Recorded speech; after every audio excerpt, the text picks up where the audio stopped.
Salam sejahtera bagi kita semuanya.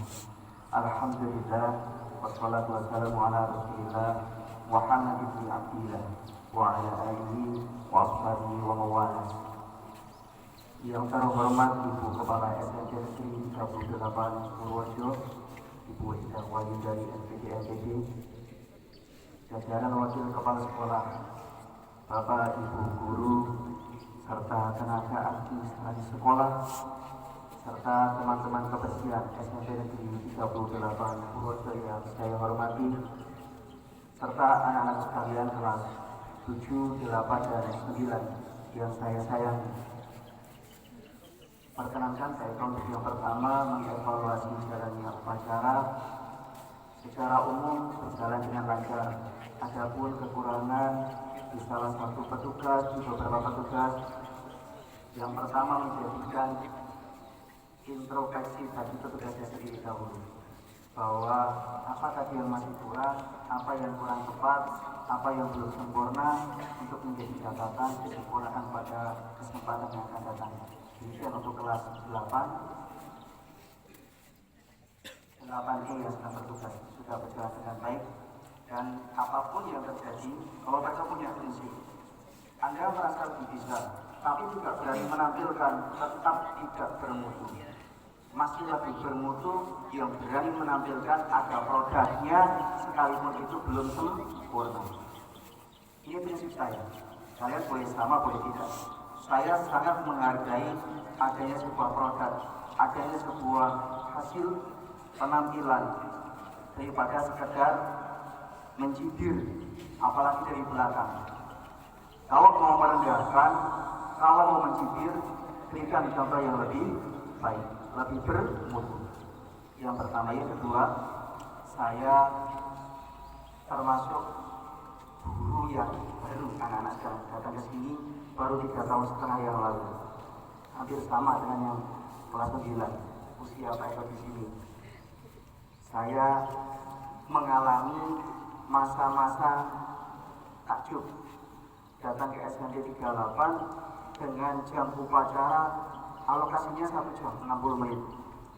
Suwen menurut saya ketika itu, karena di sekolah saya yang lama itu 30 menit. Tapi ternyata memang dahulu mengumpulkan siswa, sekedar menyiapkan Pak Agus, Pak Farhan, Pak Bisri, dan teman-teman itu butuh waktu sangat lama.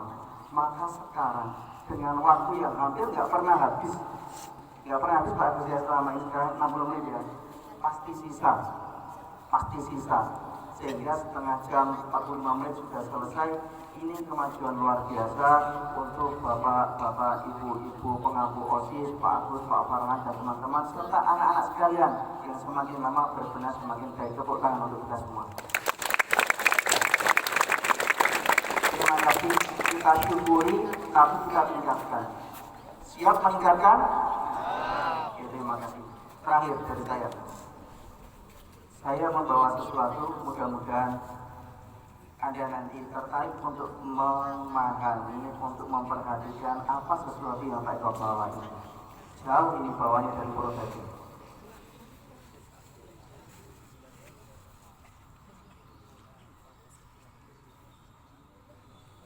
Mungkin ada yang bertanya-tanya, ini apa?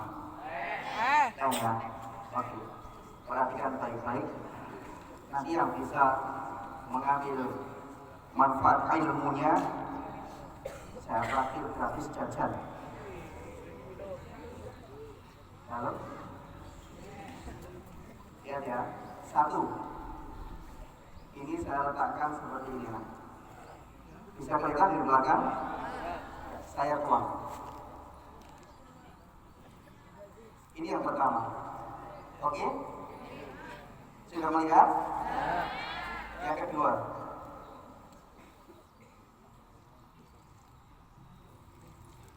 Melihat? 2 ya. 3. Melihat? 4. Melihat? Lihat.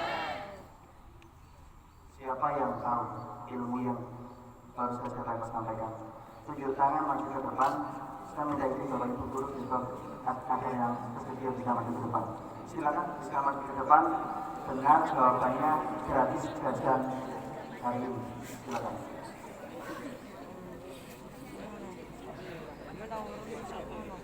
Jangan diminum, ini air keran. Nanti sudah baik kok. Yuk, jom. Tunjuk jari, siapa berani ke depan?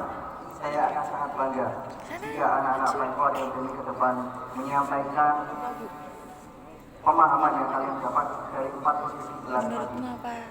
Menurutmu apa? 1, 2, 3. Nah, ini adalah teori dasar dalam belajar yang Pak Eko terapkan semenjak saya SD. Alhamdulillah semenjak SD sampai sekolah 4 kali di universitas, saya sepertinya selalu juara. Ini saya terapkan. Maka kalian percaya tidak percaya, tidak ada pengaruhnya bagi Pak Eko karena bagi Pak Eko sudah bermanfaat. Ini adalah gelas kebutuhan anak-anak. Ketika gelas ini tadi berdiri dengan terbalik, ada air yang masuk tidak? Kalau kebutuh banyak, masuk enggak? Tetap tidak. Kenapa? Karena tidak butuh. Maka kita introspeksi, saya pun introspeksi terhadap diri saya sendiri. Ketika kita tidak merasa butuh terhadap informasi, terhadap apapun itu, dia akan memperhatikan. Kita akan membelakangi.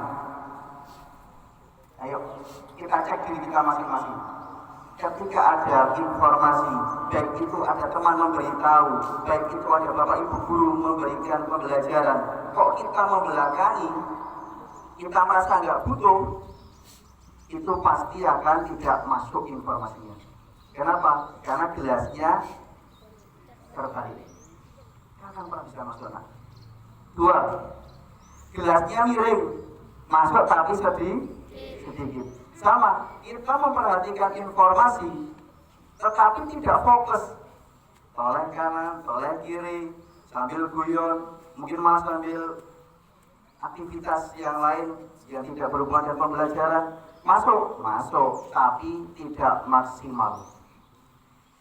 Yang ketiga, gelasnya lebih tinggi daripada air yang mau dituang. Gelasnya menghadapnya munggah, tapi di atasnya teko seperti ini. Ini ilmu, ini sumber, dia berdiri di sini diletakkannya. Masuk enggak? Tidak. Apa artinya? Merasa sombong, lebih tinggi. Ini lebih tinggi tuh, ngerasa lebih sombong tuh daripada sumber ilmunya. Songong tuh. Songong nggak akan pernah masuk. Maka saya camkan semenjak kecil, tidak boleh songong terhadap ahli ilmu, siapapun dia. Bahkan ada orang, mohon maaf, dianggap gila, memang gila umumnya menurut orang-orang. Ngasih tahu Pak Eko, ini kok, oh iya. Kenapa? Apa yang diucapkan benar, jangan dilihat orangnya, lihat apa yang diucapkannya. Ojo dolen kentir ngasih tahu kamu, Mas ojo liwat kono, ono wit ambruk, wis nomor ala wong kentir kok. Ngasih tahu. Padahal yang diberitahukan benar. Maka jangan sekali-kali melihat siapa yang memberitahu, siapa yang berkata, tapi lihat apa yang dikatakan. Dengarkan apa yang dikatakan. Jangan songong. Pak Eko itu di sini usianya termasuk tua loh. Saya hampir 50 tahun. Sebagian bapak ibu di sini, bapak ibu guru jauh di bawah saya. Tapi setiap ada pembelajaran boleh dicek. Saya berusaha memperhatikan. Kenapa? Nggak boleh songong kita itu. Maka siapapun dia kalau songong, mirip iblis itu. Jangan songong. Nggak bisa kok songong misalnya. Apalagi nggak bisa aja nggak boleh songong, apalagi nggak bisa. Maka PR kita semua, ayo menjadilah gelas yang terbuka, kita butuh dan berada di bawah. Mau merendah rendah hati, rendah diri di hadapan ahli ilmu. Kalau di hadapan teman nggak boleh rendah diri. Harus tetap kita percaya diri. Pak, saya itu kata orang-orang bodoh. Oke, saya ibaratkan gelas tapi kecil. Otaknya cilik, akalnya dikit. Tapi kalau kamu tetap mau dibawa dan mau terbuka, masuk enggak? Masuk. Maka jangan pernah kamu merasa rendah diri. Pak, saya menurut orang-orang bodoh. Kata Pak Eko, bismillah, percaya diri. Penuh kok. Bisa kok berilmu. Bisa. Ayo, yang sekarang aku gak bisa ini Pak, gak bisa ini Pak. Bisa, insya Allah. Penuh kok. Penuh kok. Ayo. Yang penting kita merasa butuh dulu. Oh, ada pelajaran matematika, aku butuh matematika. Aku butuh IPS. Aku butuh yang lain. Ketika kita nggak butuh, akan seperti gelas yang tengkurap tadi. Terakhir yang keempat. Apa ini? Apa? Yang di jari Pak Eko, hampir selalu di jari Pak Eko apa? Cincin. Ini namanya batu berharga. Namanya bacang. Ini khas hanya ada di Maluku. Harganya mahal. Ini 1.500.000. Jadi tangan Pak Eko ini. Nah, ini kira-kira harganya berapa? 1.000 ya? Oke, 1.000 ya. Katakan 1.000. Ini 1.500.000, ini 1.000. Menurut kamu lebih berharga mana? Kakek ya? Sepakat kakek ya? Tidak demikian. Pak, saya itu di kelas bukan bintang. Saya di SMP 38 belum pernah menang penghargaan apa-apa.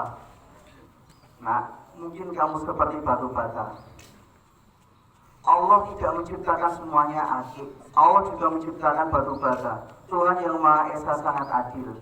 Akik mungkin mahal, tapi dia tidak akan pernah bisa dimanfaatkan untuk bahan bangunan. Batu bata, walaupun harganya murah, dia bisa menguatkan orang yang berdiri di atasnya. Kamu lihat, setiap tangga itu ada batu batanya. Harganya murah, tapi dia bisa menjadi jalan kesuksesan orang lain. Maka ringankan diri kita untuk membantu orang lain.